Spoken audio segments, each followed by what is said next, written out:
Comme vous, j'ai vu l'équipe type UNFP et comme beaucoup d'entre vous, j'ai cherché Joao Neves et là, je me suis dit: «Non, non, mais qu'est-ce qui se passe?» Parce que Joao Neves, c'est mon gars. Alors attention, quand je dis que c'est mon gars, je sais bien qu'il est à tout le monde et je suis pas propriétaire, mais vous voyez l'idée.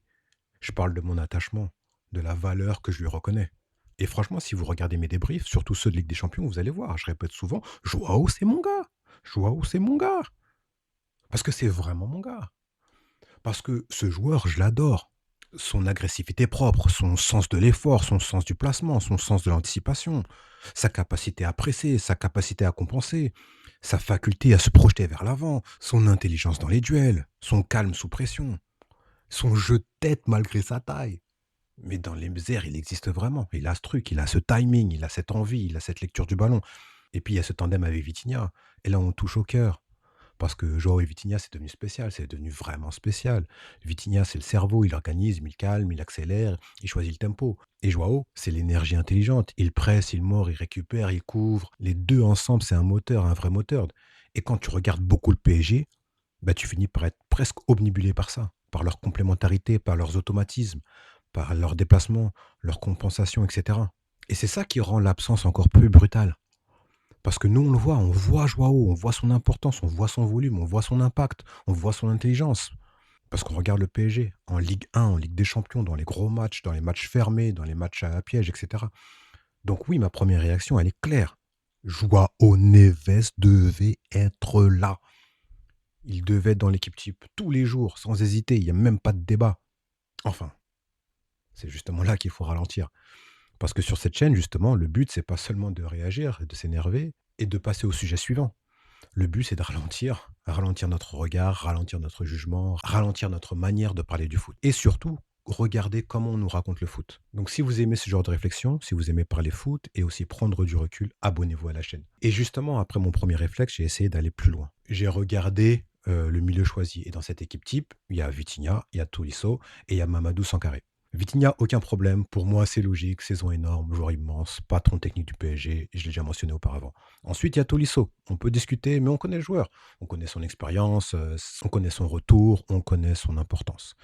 Et puis, il y a Mamadou Sankaré. Et là, je vais être honnête, sa saison, je la connais pas. Comme celle de Joao Neves. Je vais pas mentir, je vais pas faire semblant, je vais pas vous dire que j'ai tout vu. Je connais Joao, je regarde Joao, je l'ai mentionné auparavant, je ressens Joao. Mais Sangaré, je ne l'ai pas suivi avec la même intention. Et c'est là où vraiment le sujet exact commence. Parce que la réaction facile, c'est de dire, je ne le connais pas, donc Joao méritait plus. Mais en réalité, c'est plutôt l'inverse. C'est le fait de moins le connaître devrait peut-être nous rendre plus prudents. Pas silencieux, pas neutre, pas froid, mais prudent. Parce que la vraie question, c'est pas seulement est-ce que Joao méritait sa place? Pour moi, oui. Mais plutôt la vraie question, c'est combien d'entre nous avons vraiment vu Sangaré? Combien de matchs complets? Et je parle pas de résumé, je parle pas de tweet, je parle pas de clip, je parle pas seulement du match contre Paris. Je parle pas 2 actions, dans un multiplex, je parle de matchs entiers, de vrais matchs avec du rythme, avec des temps faibles, avec des pertes de balles, des compensations et cetera. Parce que pour juger un milieu de terrain, il faut voir tout ça. Il faut voir ce qu'il fait quand il n'a pas le ballon. Il faut voir ce qu'il empêche, il faut voir ce qu'il anticipe, voir ce qu'il ferme, voir ce qu'il couvre, ce qu'il simplifie, ce qu'il déclenche.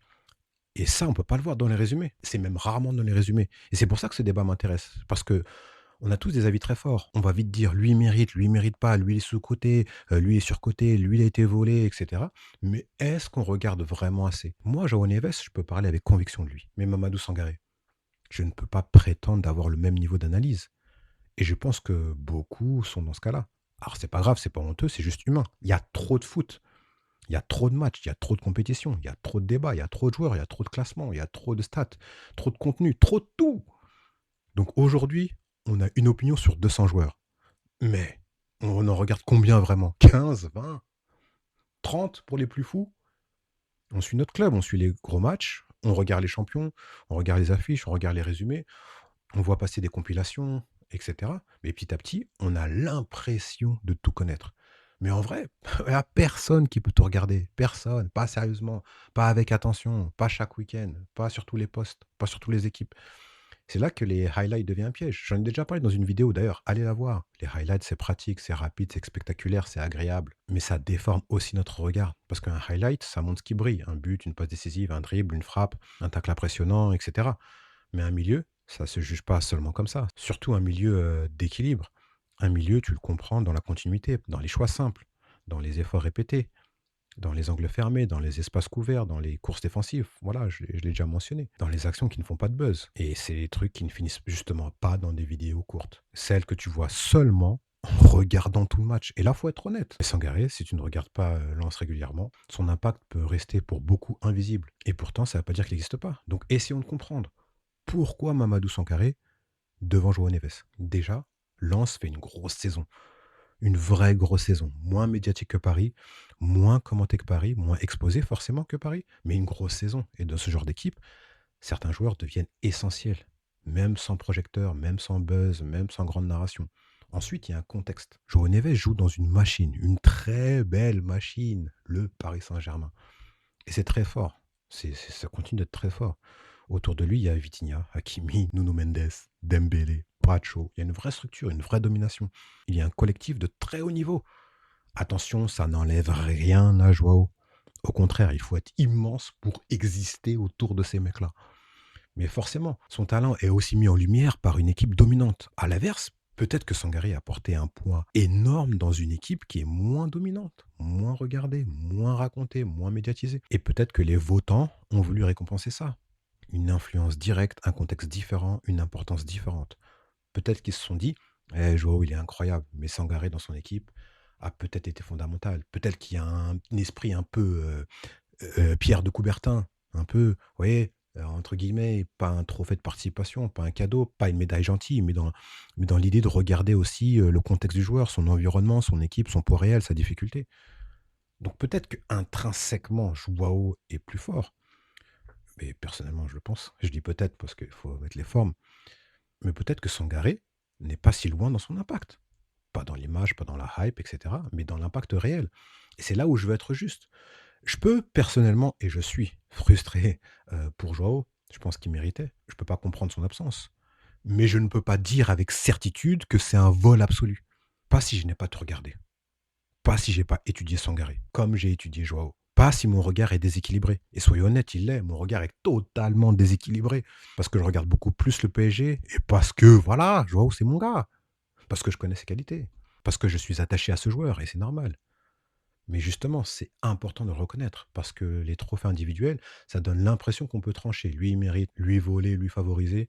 Mais dans le foot, ce n'est pas si propre. Un joueur, c'est pas seulement une stat, c'est pas seulement une note, c'est pas seulement une compilation, un rôle, etc.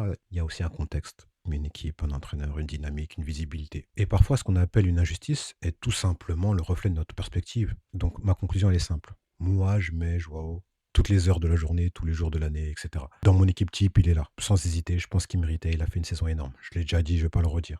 Mais c'est important de le redire. Joao, si tu regardes,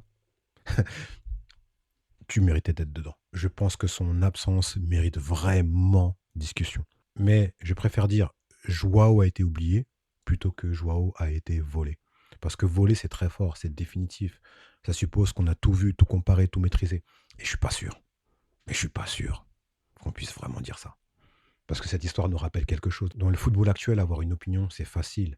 Avoir une opinion complète, ça, c'est beaucoup plus rare. Et c'est peut-être ça le vrai débat des trophées UNFP. Pas seulement pour mon gars Joao, pas seulement pour Sangaré, mais notre manière de regarder le foot. Est-ce qu'on regarde vraiment encore les joueurs? Ou est-ce qu'on regarde surtout ceux de notre club, nos habitudes, nos algorithmes, mettre devant nos yeux? Je pose la question honnêtement. Combien de matchs de Mamadou Sangaré est-ce qu'on a vu cette saison? Et après ça, est-ce que Joao Neves devait être dans l'équipe type? Oui. Oui, je le dis, mais encore une fois, je le dis avec prudence. Et je le dis parce que je suis pas 100% objectif. Et franchement, c'est peut-être déjà un bon début. Dites-moi en commentaire ce que vous en pensez sur la réflexion, sur le principe qui y a derrière cette situation. En tout cas, si ça vous a plu, merci d'être encore là. Si vous êtes encore là, c'est que ça vous a plu. N'hésitez pas à me dire en commentaire ce que vous en pensez de la situation. Mais en tout cas, on se retrouve à la prochaine vidéo. Merci beaucoup.